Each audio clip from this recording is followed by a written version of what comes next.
Hello, my name is Mitch Walker and I'm a researcher at the Sustainable Food Systems Innovation Laboratory here at the University of Guelph under Dr. Kevin Keener.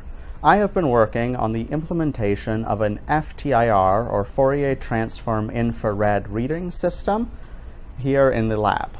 This system behind me is what I've been working on, and it allows for the analysis of chemical compositions of materials by determining the amount of infrared energy which passes through the material. As every material behaves differently to the different wavelengths of light, it allows for accurate chemical analysis beyond the current capabilities of our lab.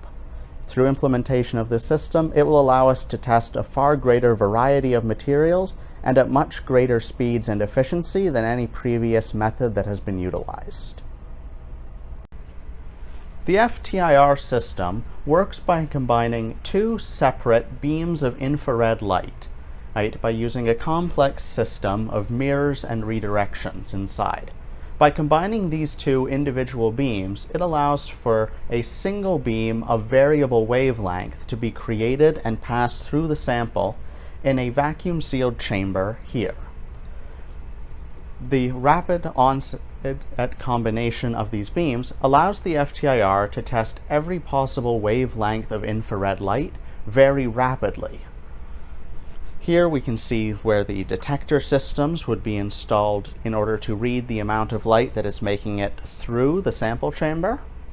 And inside here is where a small amount of the sample would be inserted.